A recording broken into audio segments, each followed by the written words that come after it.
Do you guys want to go to the mall? I want to buy a new Swatch.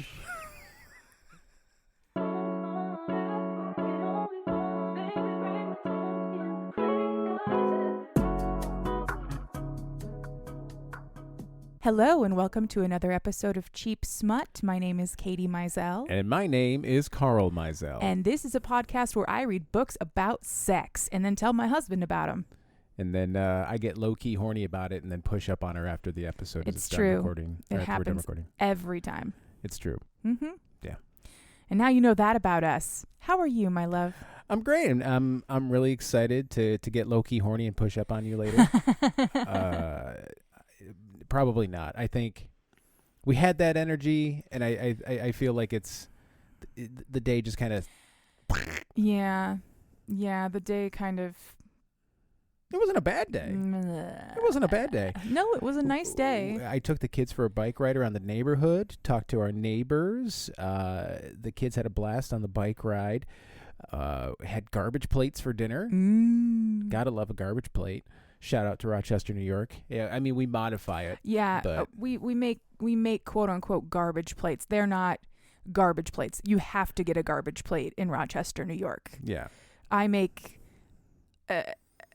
an approximation of what the internet says one is supposed to taste like. It's a suggestion of a garbage plate. Yeah, I mean it's delicious meaty mixture on top of potatoes topped with a hot dog, but we are from Michigan, so we do not use white hots. We modify it with a Kogel Vienna because you have to eat a Kogel.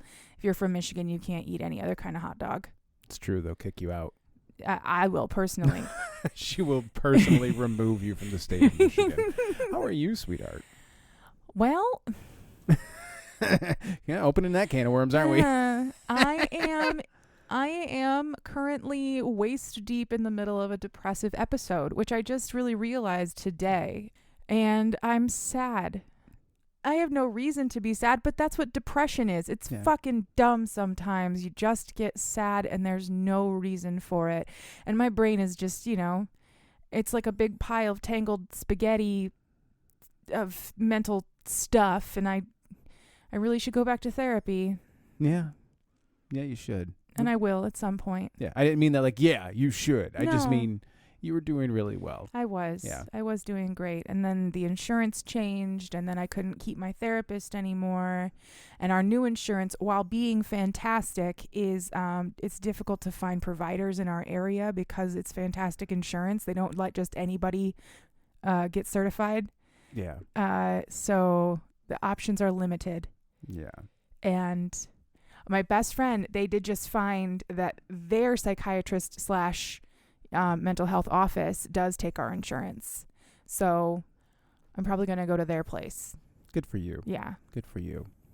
I was going through that. I think it was yesterday morning. I found myself lying in bed. I woke up around 6 like I normally do, but I didn't get up until like 6:50, and I had no idea. I was like, well, I should grab my phone and get out of bed. And I'd just been laying there for like 45 minutes just staring at the ceiling. So I know how it goes. Yeah. Yeah, that's kind of how it goes. You just, you stop walking for a second and you go, why is there a deep pit of despair in my gut? Right. It just feels like you're slowly being dragged down. Welcome to Depression Talk. Anyway. With Katie and Carl. Yeah. Now, we have to amend the record a slight bit because at the end of last week's episode, yes, you said you were going to read a book. Yeah, last week I said that this week we were going to do The Dalwick Demon by Ashley Bennett. I am still going to do The Dalwick Demon by Ashley Bennett. I am also still going to do A Soul to Keep by Opal Rain. But I have been in my feelings all week and so very, very sad. And so I decided that I was going to take a break from reading new stuff because it was it was too hard for my brain. I couldn't do it. And instead I went back into the vaults to find the old classic. I was on TikTok the other day and I saw this TikTok where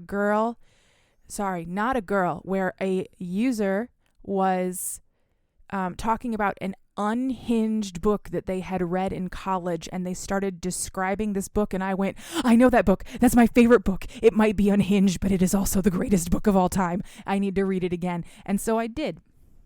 And so here we are. Yeah, and that's how this podcast works. It's ours. We can do whatever we want. Exactly. We can do whatever we want. So this week, instead of doing the Dalwick Demon, I will be reading Nice Girls Don't Have Fangs by Molly Harper. Now, Molly Harper is the first author, specifically like smut author, that I became aware that you were into. Like, that's the first name that I became aware of. And you have read everything she's ever written. Yeah. With the exception of 2 books, or not, 1 series, because it's a YA series, and I generally speaking don't read YA at all. And a couple of things I haven't been able to track down. Yeah. Because they're just not available. But otherwise, if you were to ask me, probably still now even, who is your favorite romance author, I would answer Molly Harper. Fellow Michigan resident, if I remember correctly. Yes. She does live in Michigan with her husband. Yeah. Shout out, fellow Michigander. Hello, Molly. I love you. You'll never hear this probably, and I don't care. I love you. You never know. Yeah. Well, in that case, let's just get after it. Yes, let's. Let us begin. Nice Girls Don't Have Fangs is available on Kindle for $9.99, far outside of our normal price range, but we're doing this week because I needed a treat. So we're spending however much money we need to spend. But I do recommend buying this book if you have access to an audiobook interface, particularly Audible, to get it in audio, because it is performed by the indomitable Amanda Ronconi, who does an amazing job. She makes Molly Harper's books 15 times better than they are on their own. She's so damn good. So this book was written, let's keep this in mind now, if anybody wants to go back and read it, I highly recommend it, but this book was written in 2009. And it reads like it was written in 2009. It's a style of book that I don't even know if people write anymore. It's a chick lit book that features zany characters, wacky situations, off the wall, oddball comedy. And I don't really know if anybody makes a book like this anymore. Does Molly Harper even make a book like that anymore? Well, the last book in the Half Moon Hollow series came out like 2 years ago, and I read it, and it's not the same as it used to be. Her writing has changed with the times just as much as anybody has to change with the times. Yeah. But technically, yes, Molly Harper still writes books like Molly Harper, which is great. Right. So she's kept a voice. Exactly. The voice is still recognizable, but the style, the choices, are noticeably different. Yeah. All right. Yeah.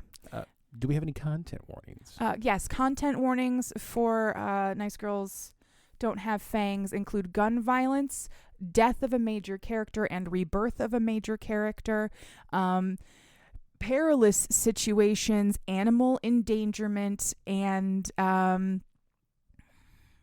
vampirism and all the things that go along with that. So blood sharing and blood in general. Yeah. Okay. Well, you're going to host this one on your own because of the animals in peril. So good luck. No, I'm just kidding. It's only when I see it happen. Yeah. He's not even really in peril. It's just. He's just inconvenienced. He's not even. We'll get to it later. All right, well, let's get into it. Yeah. So these books have often been compared to the Charlaine Harris Sookie Stackhouse books. They have a lot of similarities to the Sookie Stackhouse books, as do several other vampire romance novels of this era. Like, there was a whole style of them. So I thought we would do just a little breakdown of the vampire lore as it exists in Molly Harper's world. Now, the Sookie Stackhouse books are the True Blood series. They're what True Blood was based on. Yeah.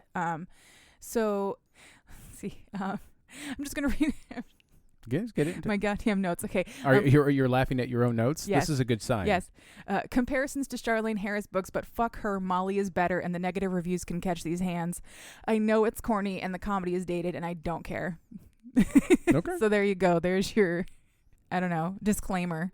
If you decide to go back and read these books. So I grew up in the 80s watching John Hughes films and a lot of films that do not stand up. I still appreciate them. I still value them. I'll still show them to our kids one day when they're old enough. I get it. Yeah. Yeah. Oh, God. We're going to have to explain long duck dong to our kids one day. Well, we don't have to explain it to them so much as we just say it Well, was a different era. No, we're going to have to say that's some racist shit. Yeah, so to it's our totally kids. extremely racist. A different racist era. Yeah. Okay, so for some cultural context here, vampires have always existed.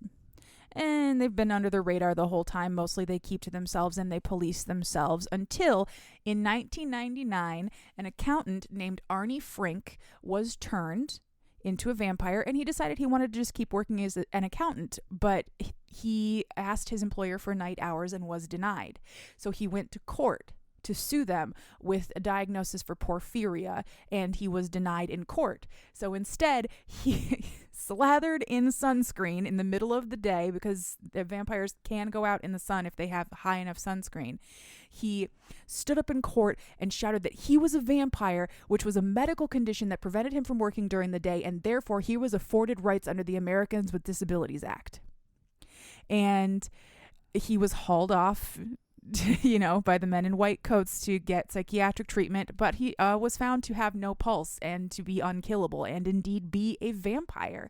So he was awarded a settlement and his night hours, and vampires officially came, quote, out of the coffin in 2000. Arnie Frink, night accountant. Arnie Frink, night accountant. That is... I would love to see the montage of them trying to prove that he's unkillable. I know, right? Dropping him from a high building, a couple of guys standing there, white coats and clipboards. Exactly. Yes. So at this point in 2000, the vampires sort of realized that they should have come out of the coffin along. Oh, also in this book, vampirism is an allegory for being gay in the South in the mid 2000s. Yeah. Just so... as I talk about this, you're going to see a lot of similarities. It's not subtle. She's trying. This is on purpose. Kind of like the X-Men. Kind of like the X-Men. Yeah, it was an allegory for being, black in the 60s and gay in the 80s. So at this point, the vampires realized they probably should have made themselves known a long time ago. A select contingent of their governing body makes themselves aware to the United Nations and demands that they be recognized by the governments of the world. And they negotiate certain legal safety nets, thousands of years of unpaid taxes and several identity changes and all of the things you have to do to be a vampire and stay under the radar for so long. After that happened, there was a couple of years of turmoil in the United States. The federal government, set a sweeping nighttime curfew to keep the human citizens safe, although we've seen how well curfews and mandates work, so Lord knows how well that worked out for them back then. Probably not great. Although back then, in the early 2000s, I think people were more into the idea of the common good. Maybe. Yeah. I mean, this is pre, mid, and post 9/11. People probably behaved a little differently back then. I don't remember. I was only 12. Yeah. So vampire defense kits start getting sold at Walmart, and people, angry mobs are taking vampires out of their homes and throwing them into the sun en masse. But because they are dead, you cannot be charged with murder if you kill a vampire.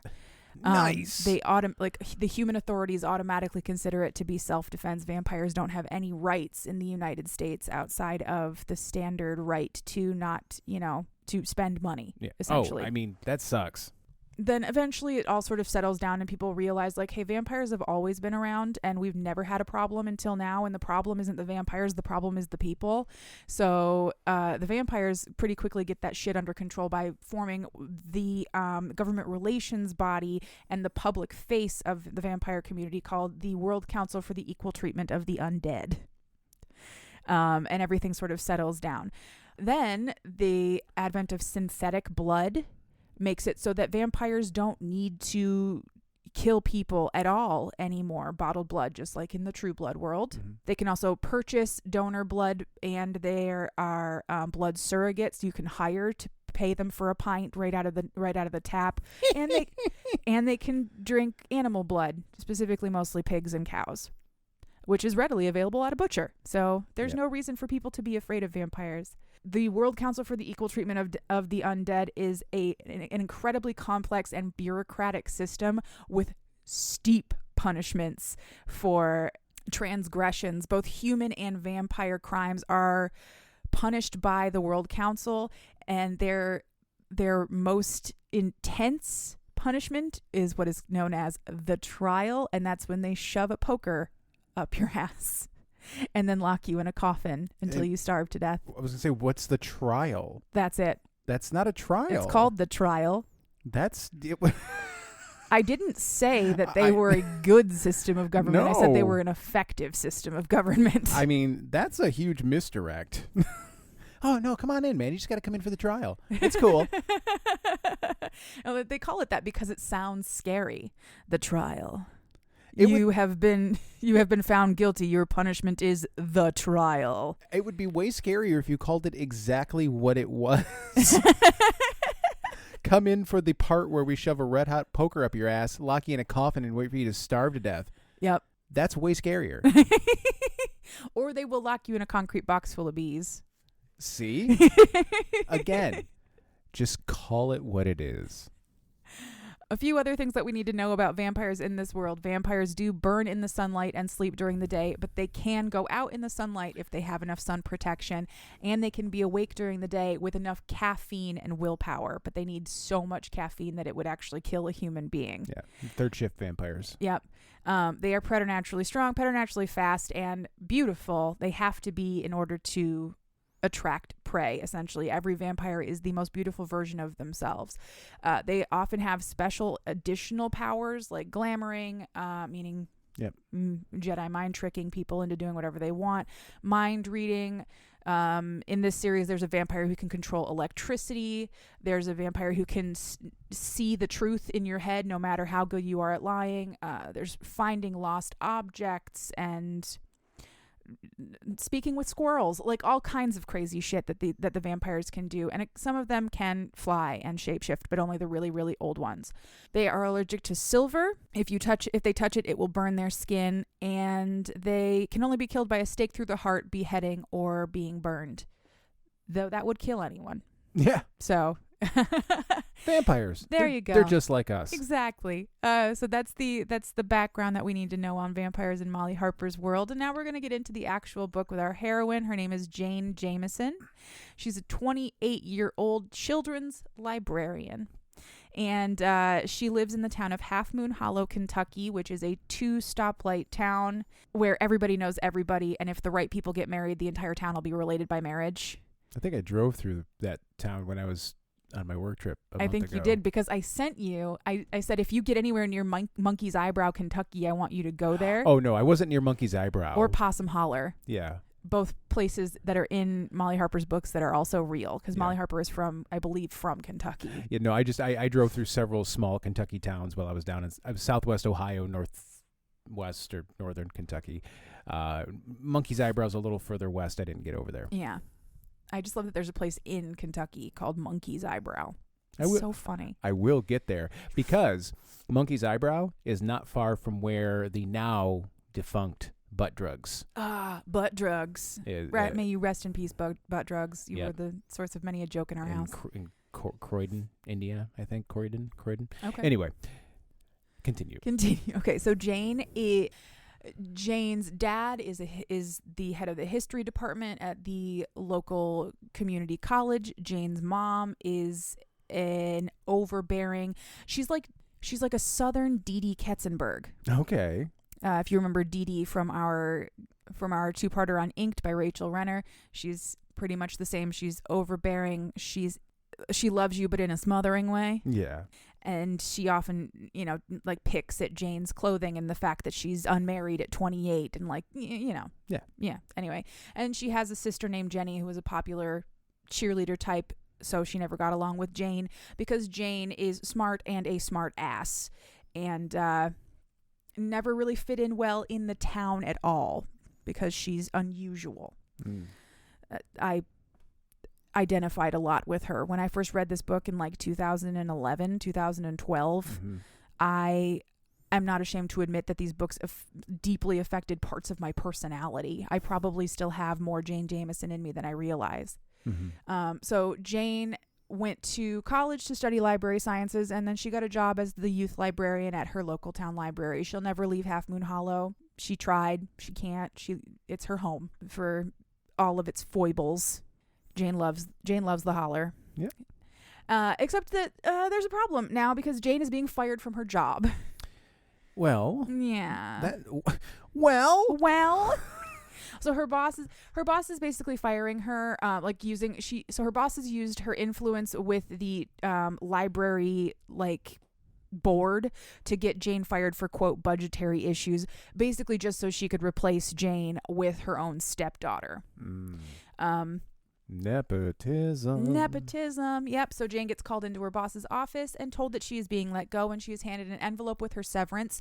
And Jane's like, oh, good. Some cash and maybe a COBRA application for my health insurance. No, she is given a $25 gift certificate to the local Flair restaurant Shenanigans, along with free potato skins. And that's all she's getting out of her time and service to the Half Moon Hollow Public Library. It's more than I got when I lost my last job. Yeah. So she drives right over to Shenanigans and immediately gets blasted on electric lemonades, which were huge in the mid 2000s. I don't even know if young people today would know what an electric lemonade is, but it's vodka lemonade and blue curacao. Shush.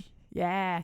I drank a lot of those back in the day. They'll get you fucked up, which is exactly what happens to her. And then she meets a tall, dark, handsome stranger named Gabriel Nightingale in the bar, and then they talk until the bar closes.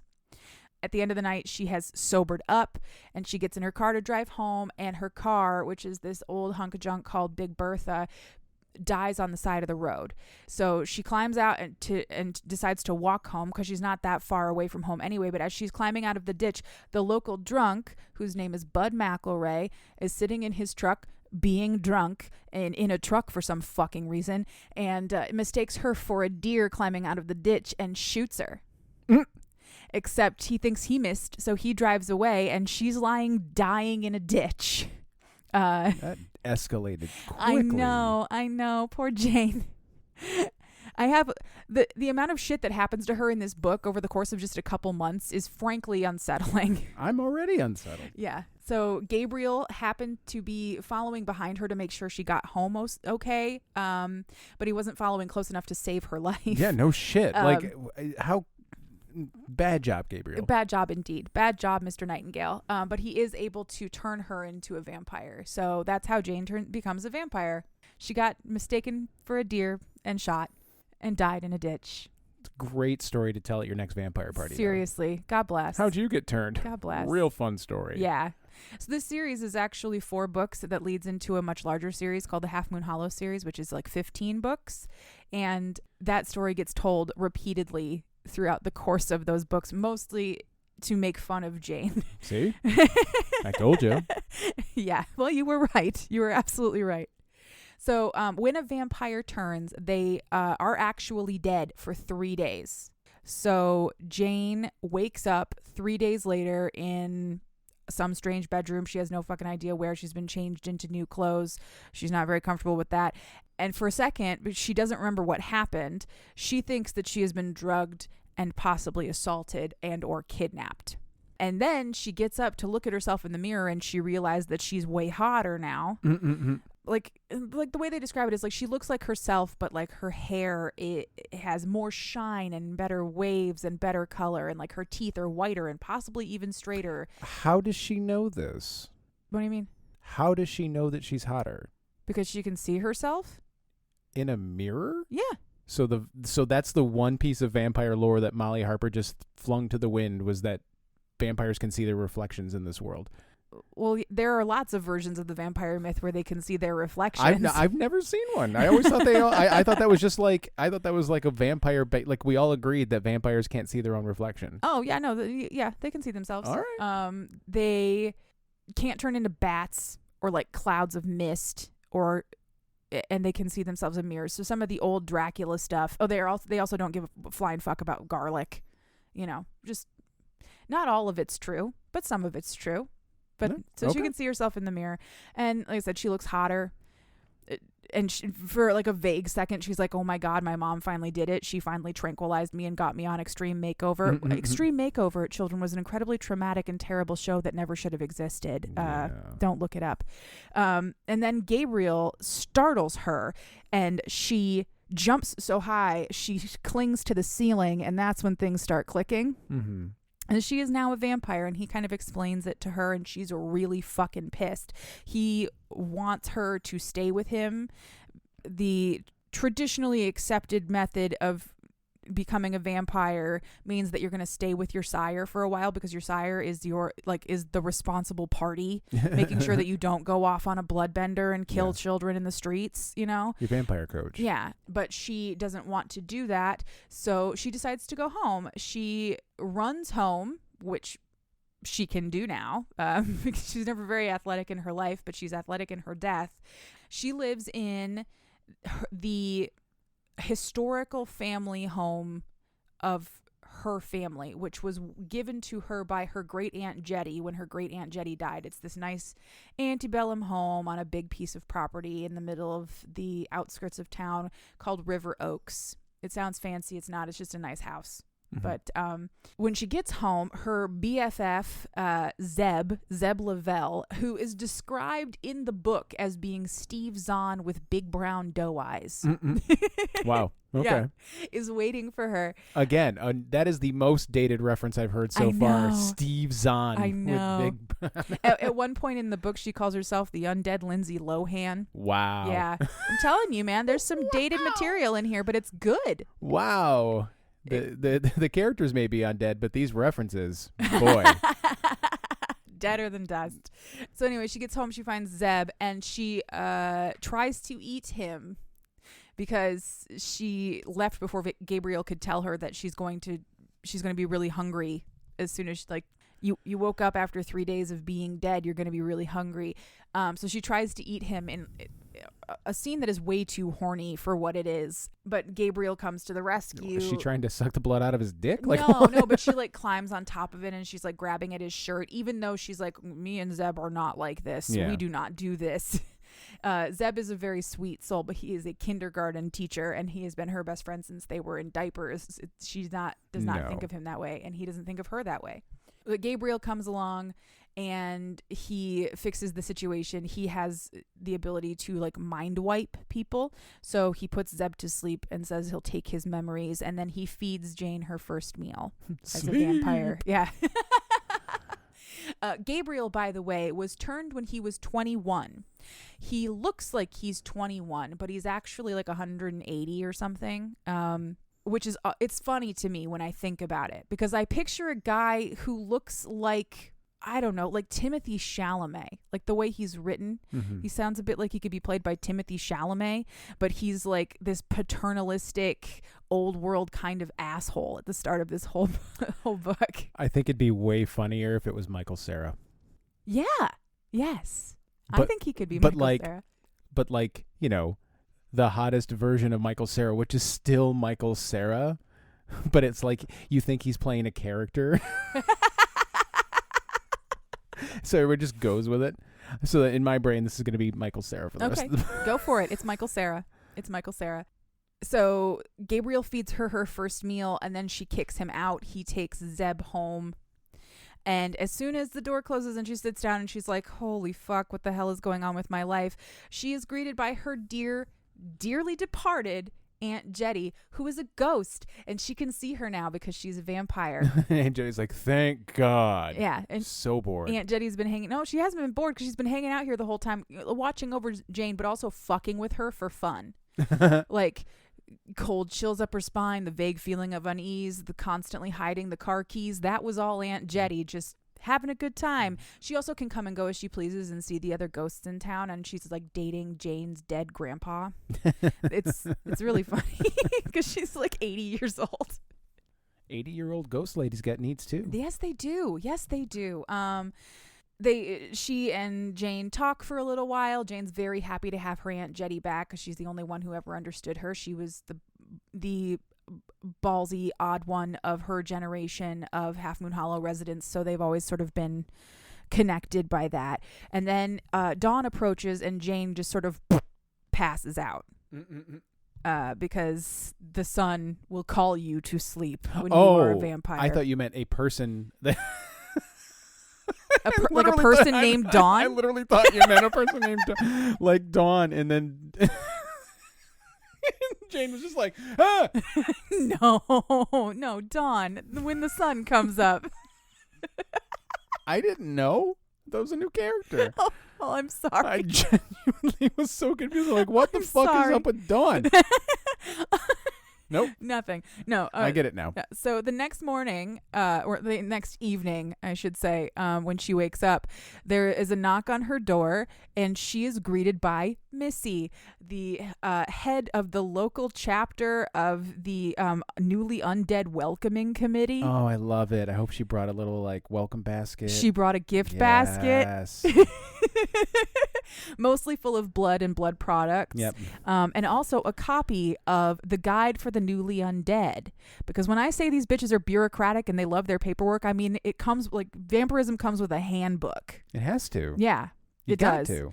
Every chapter of this book starts with a quote from the guide for the newly undead. Anyway, so Missy is perky and pink clad, and her nails match her purse, match her phone case, match her shoes. Match her dog. Yeah, if she had a tiny dog, it would have a tiny collar that would match the whole thing. And she is a real estate agent. She is the top-selling real estate agent in the state. And she's a vampire. And she's so cute and so sweet. And in my head, she's played by Anna Camp. I'm picturing everybody's Michael Cera. Well, in my head, it's Anna Camp, and she does a fantastic job of it. Well, Anna Camp's great. She is. She's fantastic. Let's see. What happens next here? Oh, Jane's parents come over for a visit, and Jane tries to tell them that she is now a vampire, but she can't. So she decides she's just going to hide it from them for as long as humanly, vampirely possible. What's the logistics of their fangs? Are they always fanged? No, they like grow. Okay. They grow when they feed or when they're hungry or angry. But most of the time they just look normal. Okay. Like normal teeth. Jane's mama, Sherry, brings over a pot pie for her because she can't not feed her every single time she sees her. So when they leave, Jane just is like, I just need comfort right now, so I'm just going to eat some of my mama's pot pie, and she puts a bite in her mouth and immediately spits it out. And that's when she learns that vampires cannot eat solid food anymore. You mentioned that on another episode. I did, yeah. So there are some versions of the vampire myth where they can eat solid food. Like in Twilight, Edward says that it's like eating dirt, but it won't hurt you. It just won't do anything to you. But in Molly Harper's world, vampires lack the enzymes required to break down solids, so they cannot eat solid food. If they swallow solid food, they will vomit. Gross. Yeah. It's awful. Although there is a really great storyline in a novella that she wrote, the name of which I can't remember, about a woman who becomes a vampire chef and figures out how to make blood taste like other things and becomes an incredibly popular chef in Half Moon Hollow. I'll bet. Yeah. So after she has to spit out her mama's pot pie, and she cries for a little while about the fact that she'll never eat her mama's pot pie, and the last thing she had was a mudslide, she goes over to see Zeb because she thinks that Zeb has had his memory wiped. But Zeb remembers that she is a vampire, and their first interaction is incredibly tense. He tries to stab her, and she pulls the knife right back out, and it heals right back up again. And he's like terrified but also fascinated, so he stabs her in the thigh, and so she pulls it out and he watches it heal again, and he tries to stab her again, and she's like, do not fucking do that again. And that begins a night of them doing increasingly more dangerous shit to watch Jane regenerate. Yes. So the montage that you wanted to see happens in the book.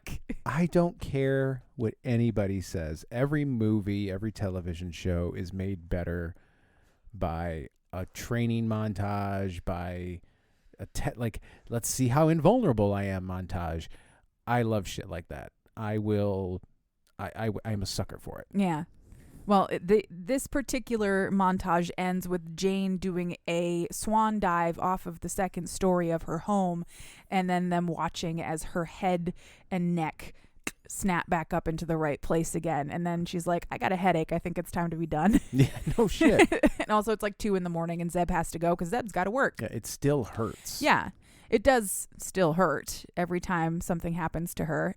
she goes to Walmart, to the undead needs aisle, just to see, because there's like, that's the other thing that they say happened when when vampires came out of the coffin. The recession that we were going into at the beginning of the 2000s never happened because the economy expanded to accommodate all of the vampiric needs, including a bunch of nighttime businesses, and now there is no recession. Vampires are legitimately spending money in the country, and now there is no recession. But there is now an undead needs aisle at Walmart. How many vampires are there that it can completely turn around the fortunes of an entire massive economy? More than you would think. More than you would think. I mean, Half Moon Hollow is not the best representation because it has a lot of vampires in it, more than are expected in a small town. But there are tons of them all over the world. They come and they go, they live and they die.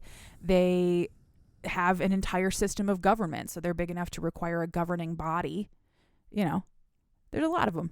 That's just crazy. And after the Great Coming Out, there were more because people decided they wanted to be turned. I mean, can you imagine? Can you imagine waking up one day and finding out that there was a way that you could never die and be eternally the hottest version of yourself? People would be lining up. But coach, I'm me. Yeah. Well, we can't all be Jamie Tart. I mean, on paper, it definitely, I mean, I do understand the appeal, but at the same time, I'm like, I get bored pretty easy. Yeah. I can't imagine. I get pretty bored at 44. I can't imagine how bored I'd get at 444. Yeah. Well, I guess if you really wanted to, eventually you could just walk out into the sun and be done with it. I probably would. Yeah. At some point. I do that very Midwestern. Slap your legs, stand slap up. my legs. I guess I'd better get going. Time to get out of here. And then I'd stick around for another 50 years.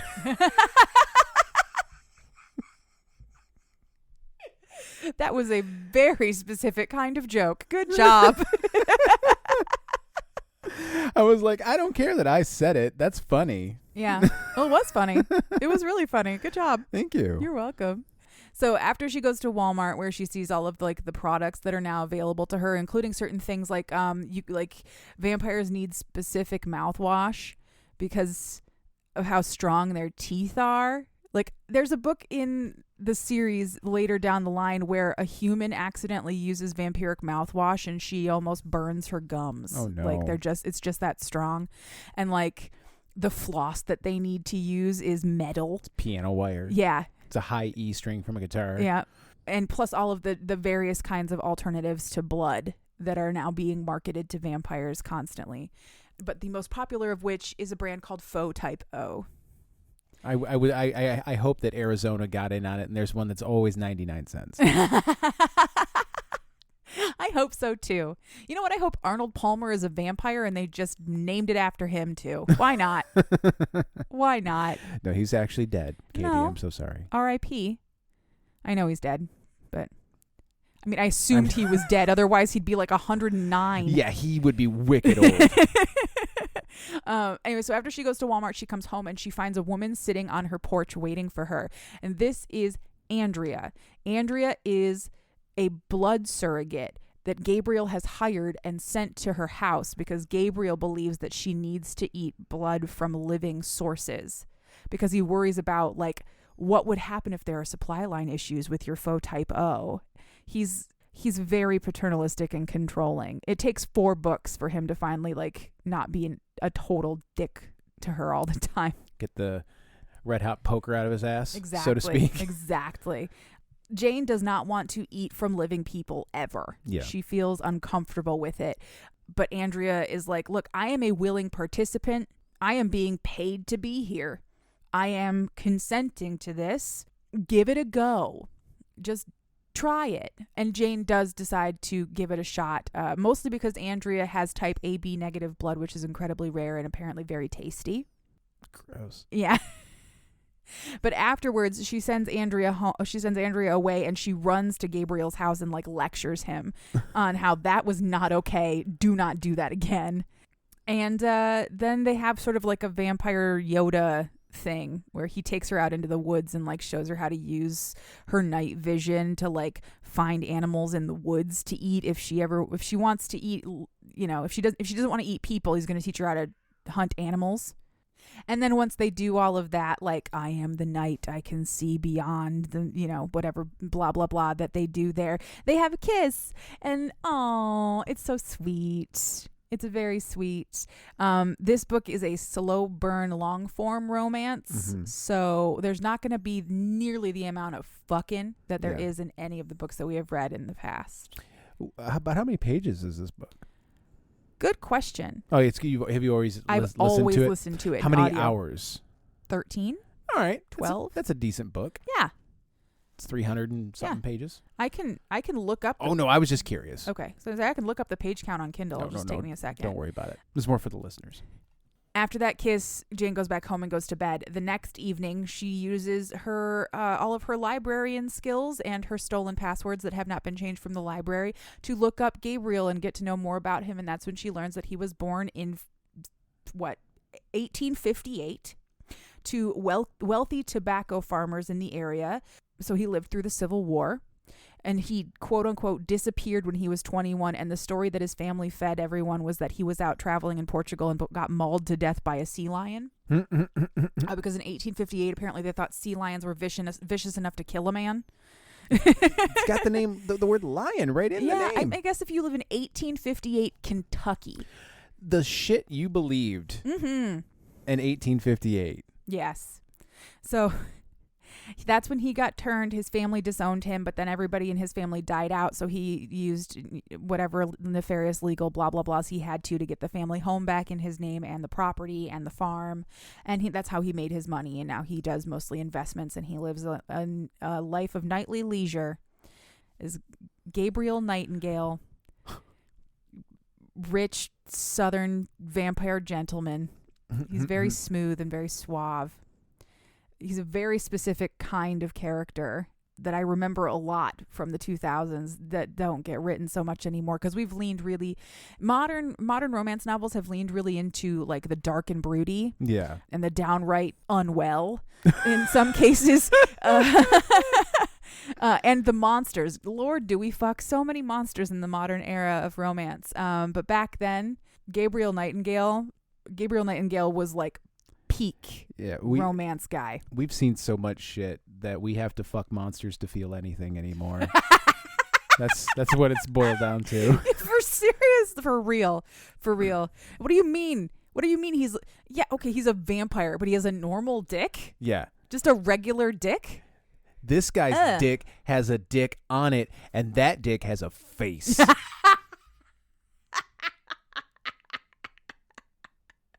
And that face licks my clit while the other dick fucks me. I was going to say, that face has a tongue and that tongue licks my clit. Exactly. We thought about the same thing. Okay. Anyway, so moving on, back to not face dicks. Carl just made up a weird dick. Yeah. So without a job, Jane is incredibly bored. She has nothing to do. So she decides she's going to call Andrea just to be her friend and go and take Andrea to the bar. They're just going to go out. Yeah. Just like have a good time. Andrea takes her to a local sports bar that is vampire friendly. And they just hang out for the evening and start developing what is my favorite friendship in the entire series. I love these two women when they are together. They are hilarious and they are very loving and supportive of each other. Okay, so while they are at the bar at the end of the night, Andrea gets like ridiculously drunk, so Jane just pours her into the back of her car because she's unconscious at that point. And the lovely, cuddly teddy bear of a human bartender, Norm, gets shaken down by a vampire for whatever's in the cash box. And Jane does not agree with us lifting the lovely, cuddly, teddy bear of a bartender over our heads asking for money. So she decides to intervene, and she gets involved in a fist fight with this vampire. This vampire's name is Walter, and she gets her ass vaguely kicked by Walter, and then she vaguely kicks Walter's ass, and then she kicks him in the nuts.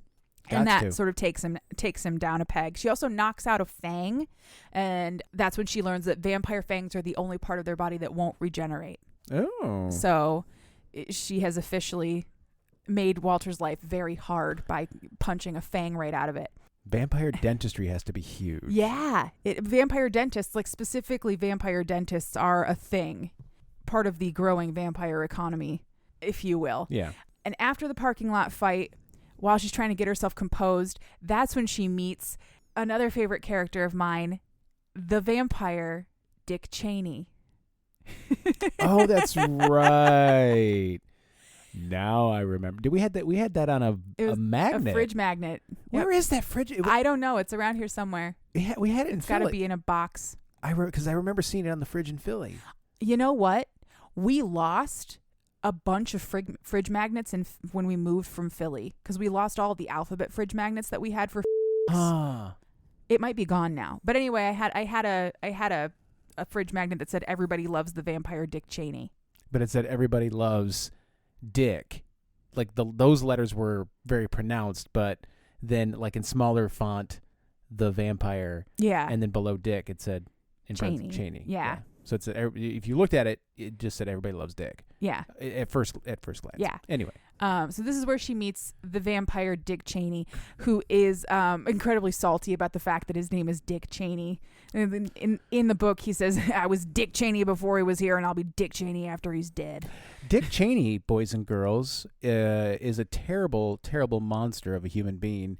Former vice president, profited off the war during his time in office, et cetera, et cetera. He's the previous generation of horrible Republican politicians. Yeah, he seems almost quaint by comparison to these days. He also shot a guy. He did shoot a guy, and during a hunting accident.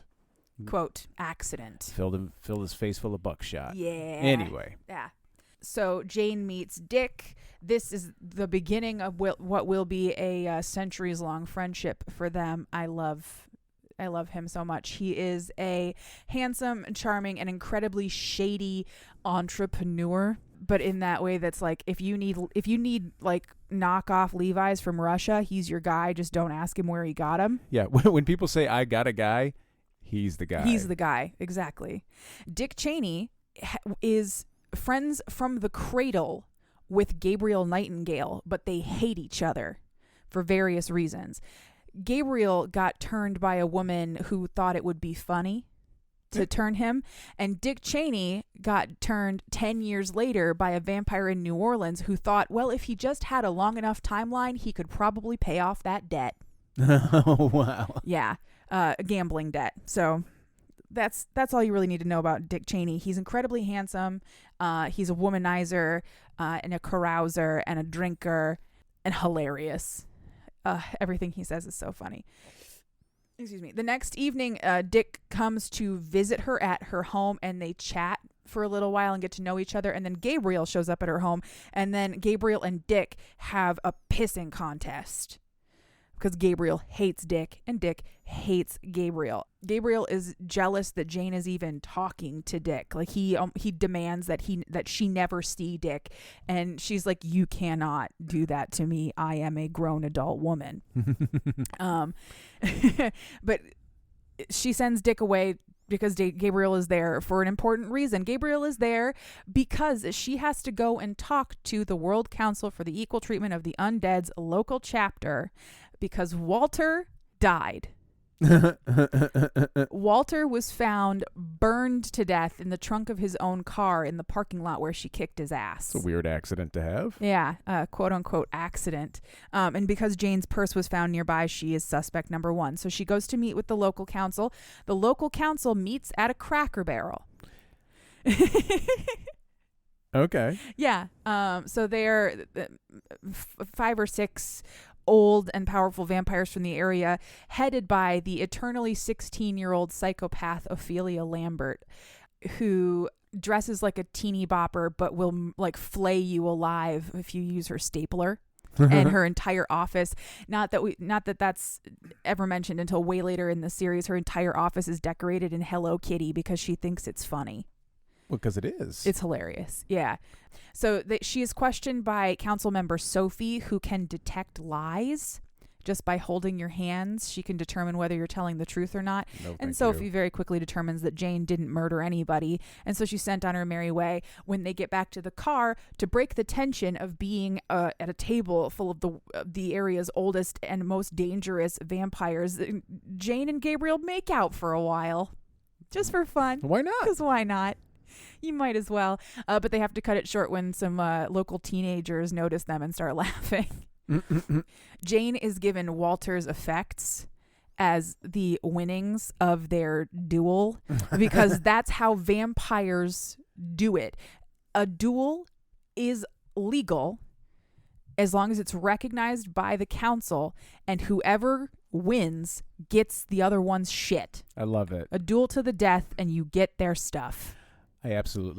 I think that's great. I think we should do that more often. Yeah, right? I think we should do that. I was looking up a character name. There's an excellent labyrinthian comic book series from the great Jeff Lemire called Black Hammer, and they have a character in that book called Golden Gale, and that's another one of my favorite tropes is an adult otherwise trapped in a child body. Yeah. And Golden Gale, like, they have to, like, to keep up appearances. She's like a middle-aged woman, but she looks 8, so they have to send her to school, and she like smokes on the bus and tells the teacher, like, fuck off, man. No, I'm not doing this. That's hilarious. I'm not. Then you would really love Ophelia Lambert's little sister, Georgie, who is also a vampire, and she's 9.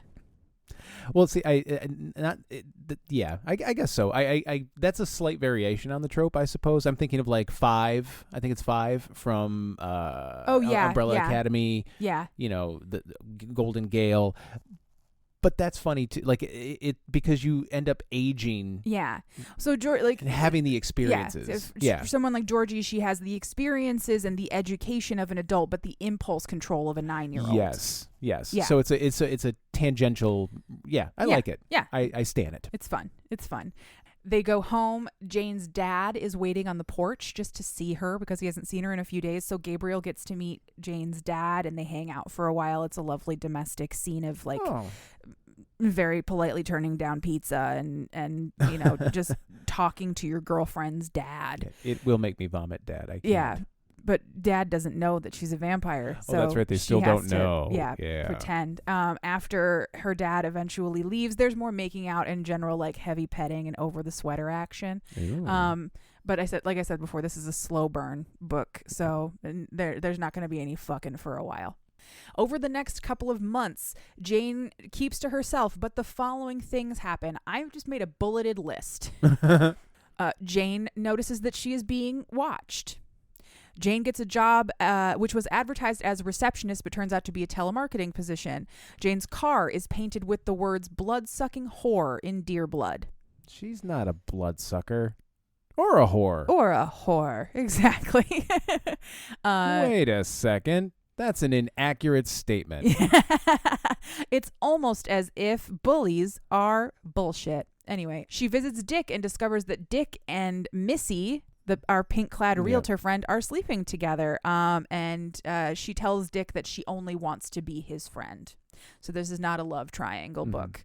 She visits with the friends and family of the undead, which is a support group that Zeb goes to, where Zeb met his new girlfriend, Jolene, who, do not get me started, is the best character in this entire book. No offense to Jane Jameson.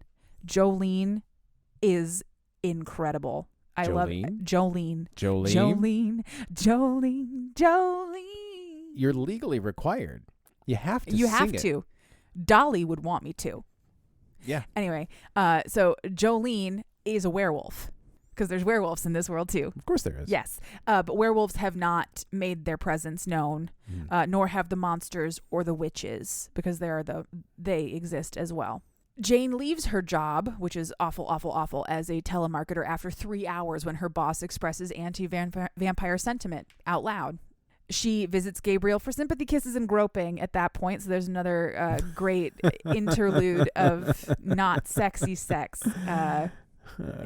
Pity petting. Pity petting. On Halloween, Gabriel comes over to watch movies with her, and before they can get to the sexy sex part, they are interrupted by Zeb and Jolene, who have come over with enough food to feed an army because the werewolves' metabolism is so fast that Jolene never isn't eating in any scene in any book that she is in this entire series. She's like Brad Pitt in the Ocean's movies. Those were movies that came out in the early 2000s. Oh, the Ocean movies. God, you remember when it was exciting? Yeah. When it was exciting to learn that Brad Pitt and George Clooney were going to be in a spy thriller together? Or a heist movie? Shut up. Yeah. That was a big deal. And then they started adding more. And then they finally, ultimately made the perfect version of the Oceans movie when they did whichever one, Oceans 8?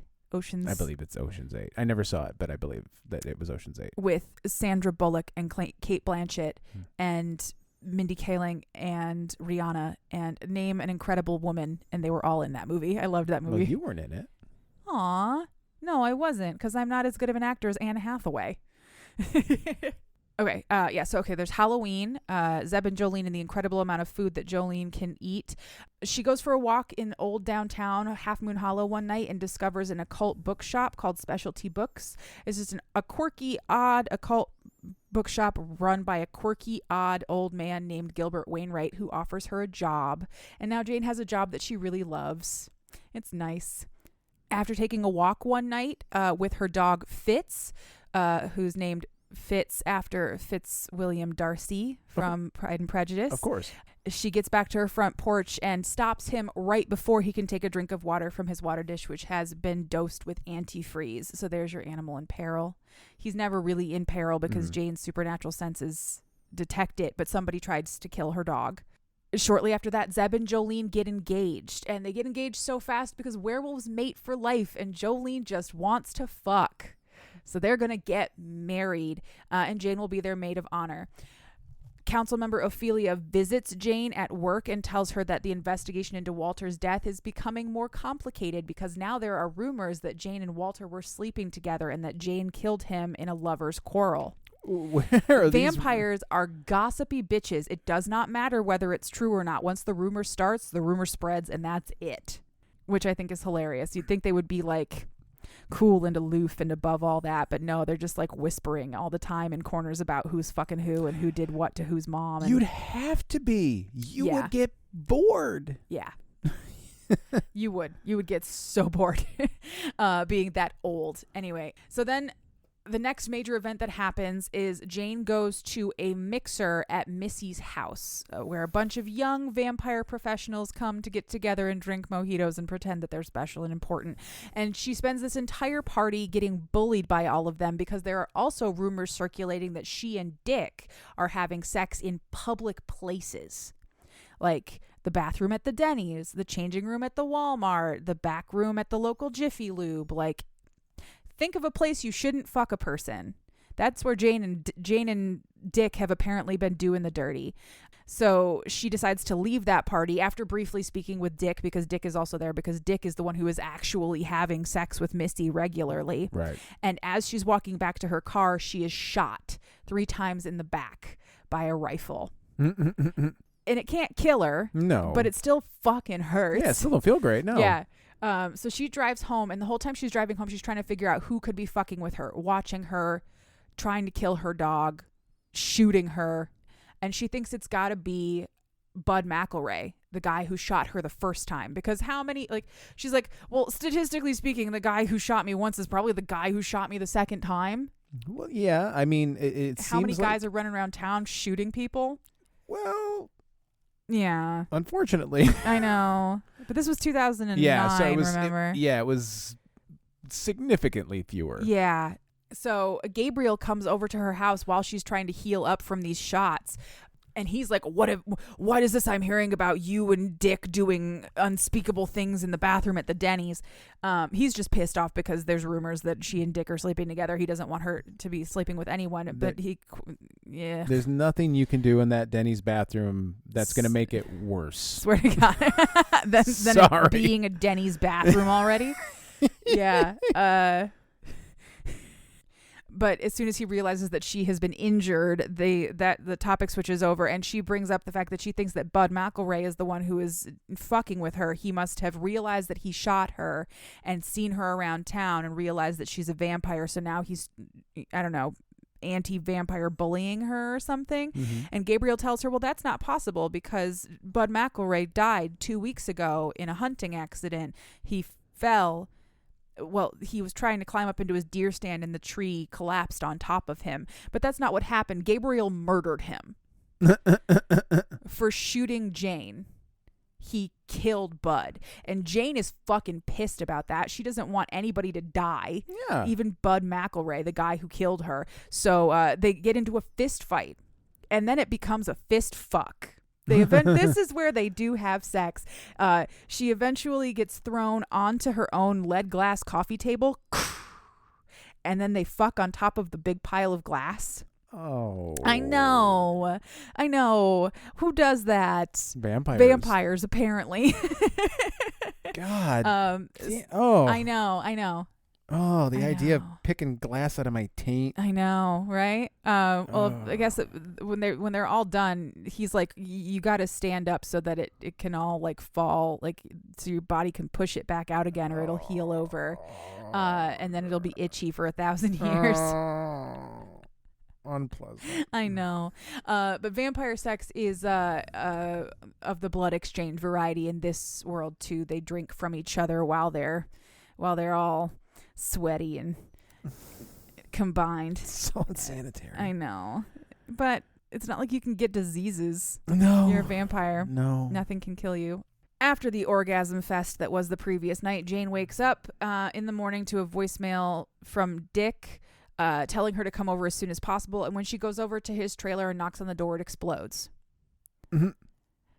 She gets thrown back into her own car and is knocked unconscious. When she wakes up, she is in a council hospital room. She is chained to the bed, and she is being held for investigation because nobody can find Dick. There, and his trailer was exploded. Well, so, yeah, he's missed. Yeah. He will be missed. So she's told that she's going to be held until the council can make a decision on how to handle the situation, because this is the second death that has been attributed to her in the last couple of months. They eventually come back to her and tell her that there will not be a trial of any kind because Missy has claimed her right to trial by combat. And so they're going to have a duel. But before she can be released for that duel, Dick comes to visit her in her holding cell because Dick didn't die. He is not missed. Dick has a fireproof compartment under his trailer because he's a shady motherfucker who works with other shady motherfuckers. Yeah. So he's fine. Cost he of business. Inside of his fireproof box. So Dick gets her out of the holding cell, and she goes home, and on the way home, Dick tells her the last of what she needs to know, which is that Missy the realtor is trying to build a planned gated vampire community, but she needs the River Oaks property to finish the land spread that she needs. And so Missy is the one who attempted to blow up Dick's trailer to kill Dick so that she could claim the right to trial by combat, so that she could kill Jane and get the property that way, because she can't get Jane to sell. The entire time, like this entire book, every time she talks to Missy is trying to get her to sell the property, but she can't do it. So instead she's decided, okay, we're going to do this the hard way. I'm going to murder her and take all of her stuff. So, but by what right would Missy have to declare trial by combat in the death of a vampire she's just fucking? Because they are consorts. That's all it takes. So she is his consort. He is her consort, and she gets to claim trial by combat. Well, so the thing is, like, it's not like they have marriage. Vampire marriage isn't legal in the United States in this book, and it's not like you would necessarily want to get married when till death do us part doesn't exist. No, I thought it was more casual between Missy and Dick. That's what I thought too, but any established relationship could count, and so Missy has claimed her right to trial by combat, and she's already filed all of the paperwork with the council, so even though Dick is still alive, it doesn't matter. They're still gonna duel. No. Yeah. So she gets home, and she has a voicemail waiting for her on her answering machine, which was a thing that used to exist, children. And it's Missy. Missy has kidnapped Jane's parents in order to force her to come to her home to have this duel. So Jane and Dick go to Missy's house. Jane's sister Jenny is also at Missy's house because Missy has surreptitiously befriended Jenny as well to get more information on Jane. Missy is supervillain level crazy. Yeah, no shit. And she believes that land is the only thing that can never let you down. So which Jane says that she has based her entire supervillain philosophy off of a Lex Luthor, which I thought was really funny. This book is hilarious. Like a lot of the references are dated just by virtue of time passing. It happens. But some of it is eternal, like the vampires themselves, and the Lex Luthor joke will never die because Lex Luthor has been an asshole since 1954 or something, give or take. So Missy does like a supervillain monologue thing, which is enough time for Gabriel and Zeb to show up because Dick called Gabriel and Gabriel called Zeb, and now we're all here to watch Jane get her ass kicked. What good friends. Yeah. Missy has been drinking the blood of much older vampires for a very long time, so she's juiced. So this is not a fair fight Vampiroids. either. Yeah. So Gabriel feeds Jane some of his much older blood to give her the little bit of boost that she needs, and they have the cat fight to end all fucking cat fights. There's like hair pulling and face slapping and screeching and like nails clawing faces and stuff. They're also punching each other and throwing each other like across the yard because they have supernatural strength and speed, but they're pissy cat fighting because neither one of them is like a martial arts expert. Yeah. And in the end, what ends up happening is Jane gets a wood shoulder injury from running into Missy's porch, and then a bunch of Missy's yard signs get knocked down from behind the back of her shed, and Jane uses one of her own yard signs to stake Missy to the ground, and she wins the fight. Hooray! Jane won. She didn't die. And now her parents know that she's a vampire. And the first thing that her mother says, because remember I said this was an allegory for being gay, the first thing her mother says to her is, well, have you just tried not being gay? Or, have you tried not being a vampire? Well, we just need to get you in to see Dr. Simmons. He'll get this all sorted out for you, et cetera, et cetera. We'll just get you a quick little blood transfusion. You'll be good. Yeah. Good to go. Her mom cannot brain her brain around the fact that her daughter is a vampire, and her father is just incredibly disappointed that she thought she couldn't tell him. And so her family leaves. Her sister has straight up anti-vampire sentiment, never wants to talk to her again, and is now going to sue her for her right to the house that she didn't get. Because Jenny thought that given enough time, Jane would eventually leave town. Yeah. And that Jenny would get the house. But now Jane's never going to die and never going to leave, and Jenny's never going to get the house. So instead they're going to have a legal battle about the stuff inside of it. It's so fucking stupid. Eventually they do repair that relationship as well, but it takes a long time. There are 4 books in this series. By the time you get to the end of book 4, all of the relationships are happy and healthy and everything's all healed up, but it takes a long time. Okay. So Jane's parents leave, Jenny leaves. Dick goes back to the council to report what happened in the duel because apparently Dick Cheney, the shadiest motherfucker in Half Moon Hollow, is also approved as like a duel watcher. I don't know. Gotta get recertified every 3 years. Get a cool badge. Yeah. And that's the end of the book. Epilogue, Jane goes into her old place of employment and subtly intimidates her old boss into signing her undead unemployment paperwork. Because even though she was technically fired before she was undead, it was the same night and she can just sort of fudge that. Yeah. And she walks out to the Veterans Memorial in Town Square where she finds Gabriel waiting for her. And they kiss under the stars. And thus begins a long journey through Half Moon Hollow, which ends like 19 books and 12 years later. I know that when we conceived this show and started planning this show, you said that you wanted to, at least early on, avoid Molly Harper because, you've read so many books and there's so many books in the series and, she's kind of a bigger name. We wanted to focus on some of the smaller names.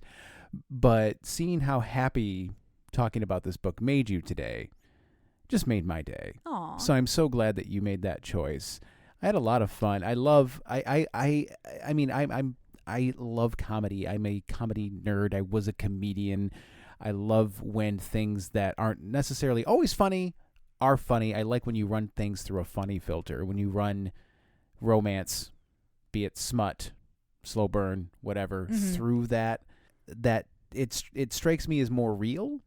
Because that's life, you know. I mean, that you have to laugh to get through because otherwise the tedium of everyday life would just kill you. Yeah, and it was very funny.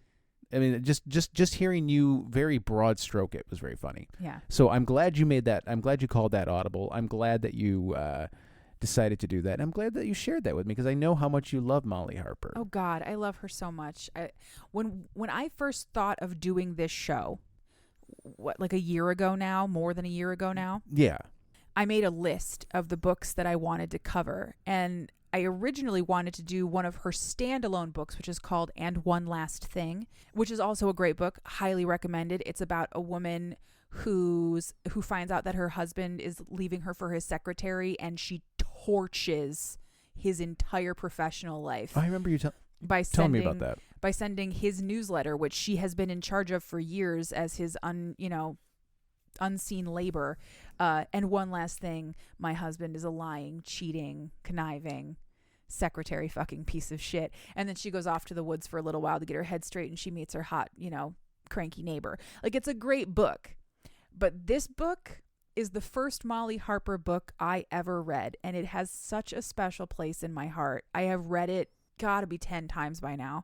I know every important thing that happens in the series from beginning to end. I could tell you in very broad strokes what happens in every single book from beginning to end. I'm sure you could. I love it so much. And I don't care that it's dated and corny. And I don't care that it's probably a little problematic in a lot of ways now. It's my favorite. It's like a hug. Yeah. I read it and I listen to it and I hear Amanda Ronconi doing all of the voices, and it makes me feel so much better that I don't care what's wrong with it. It's perfect and it's mine in my own special way. I love this book. Yeah. And I love you. And I love you, And baby. I love seeing you happy. Yeah.